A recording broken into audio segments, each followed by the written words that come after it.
History is full of long wars, years of bloodshed, endless marches, cities burned, generations born into conflict and dying within it. But sometimes, after years of struggle, after diplomacy has failed and Our scouts resources report are drained, enemy movement in the western everything pass. ends in a single We moment. must secure the One ridge decision, before they do. one Agreed. command, Their archers one will be charge. vulnerable from there.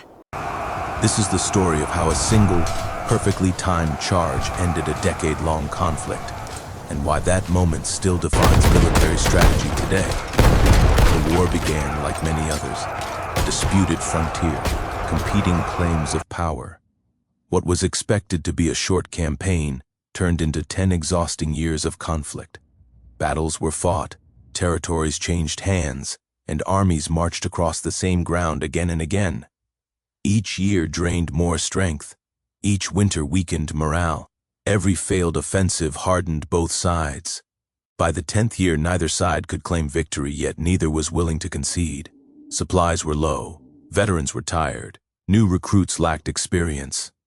The war had reached a dangerous equilibrium where continuing meant ruin, but ending meant defeat. Both sides understood that another slow campaign would change nothing. They faced each other across open ground, broken only by gentle rises and natural obstacles. One army held greater numbers.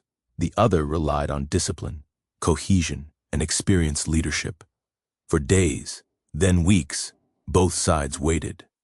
Skirmishes flared and died. Probing attacks tested the lines, but no commander committed fully. Everyone knew the truth. One mistake would decide the war. Then something subtle occurred, a small shift in formation, a slight overextension in the enemy's center. Reserves positioned just a little too far back. To most observers, it meant nothing, but one commander saw it clearly. Years of war had trained his eye to notice moments others missed. The enemy line was strong but stretched thin. The opening would not last. It might close within minutes. Waiting meant losing the chance forever. Quiet orders were given, units repositioned without urgency, cavalry tightened into formation. Infantry locked shields and steadied their breathing. There was no shouting, no dramatic signals. This was not desperation, it was calculation. The commander understood that battles are rarely won by strength alone. They are won when morale collapses, when confidence breaks, when fear spreads faster than steel. The signal was given. Thousands moved forward as one. The ground trembled beneath their advance. Armor caught the light. The sound of movement rolled across the field like distant thunder.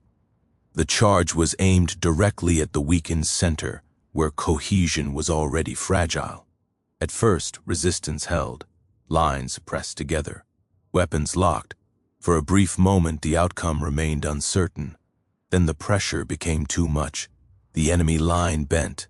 Once it bent, it began to break. In moments, what 10 years had built collapsed, orders conflicted, units hesitated, gaps widened, panic spread. Officers attempted to rally their men, but momentum had turned against them. This was not annihilation. It was psychological defeat. The realization came swiftly and brutally. The war was over. Not tomorrow.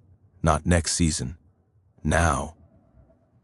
As formations dissolved, retreat replaced resistance. What had once been a confident army became a mass of scattered units trying to escape the field.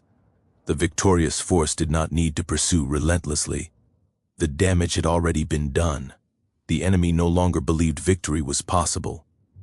This single charge succeeded because of timing, terrain, discipline, leadership, and exhaustion.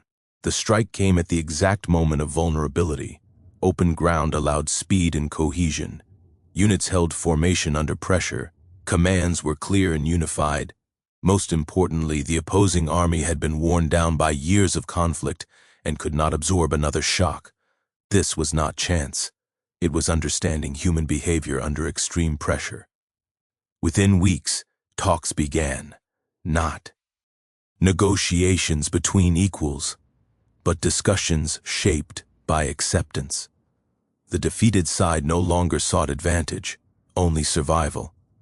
Borders were settled, authority shifted. A decade of warfare ended not with a prolonged campaign, but with a single decisive moment on the battlefield. History often remembers wars for how long they lasted, but it is brief moments that decide them. One charge, one decision, one leader willing to act while others hesitated. This was not just the end of a war, it was proof that decisive action, taken at the right moment, can change history forever.